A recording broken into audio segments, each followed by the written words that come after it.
Let's see our featured player, of course. It's a tall lineup for Capital One. Well, umpisa na naman ang laban kaya tapusin niyo ang video ito dahil bibigyan natin ng prediksyon anong team mananalo dahil maya-maya ay maghaharap na ang dalawang team na malakas na ito. Kaya bago ang lahat guys, bago natin simulan, please huwag niyong kalimutan mag-like, comment, and subscribe and pa-hit the notification bell para sa bago kong channel na Philippines Volleyball TV. Isang subscribe lang at like, maraming salamat na at talagang i-bless kayo ni Lord at road to 1K subscribers tayo. Well, inaabangan pa rin ang laban na ito, lalong-lalo pa napakalakas ng mga kalaban ng Capital One.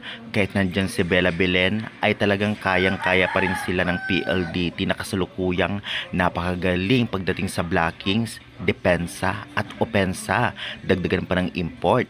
Nasabi man natin na si Belen ang nakadagdag sa Capital One para lumakas kahit sa debut niya nung opening day ay talaga nagpakitang gilas agad ito na kayang-kaya niyang tapatan ang mga pro league teams o kaya makipagsabayan sa mga players na veterans. At hindi lang yan guys, syempre ngayon makikita natin ang lakas nila dahil makakagamit na din sila ng import. Dito malalaman natin kung very effective nga ba ang imports. Syempre unang laban, kita agad kung gaano kagaling ang kanilang imports at kaya makipagsabayan din sa malakas ng imports ng ibang team.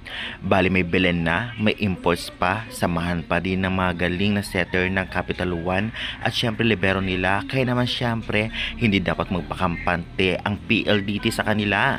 Ngayon naman ay masasabi nga natin na malakas at malaki ang chance manalo ng PLDT kung ibibase natin performance nila last at isa pang conference dahil napakalakas talaga nila kahit walang import. Samahan pa ngayon ng kanilang import ay paano na kaya?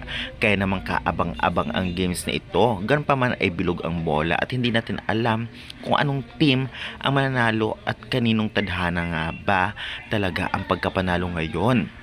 Sa Capital nga ba, Capital One o di naman kaya sa PLDT High Speed Hitters? Handang-handa na ba kayo guys suportahan ang team nila? Maya-maya lang ang kanilang game, 4 PM sa opening ngayong araw, October 13, 2025. Kaya good luck sa lahat. Kaya guys, isang subscribe naman dyan. Maraming salamat. Malaking tulong na sa akin.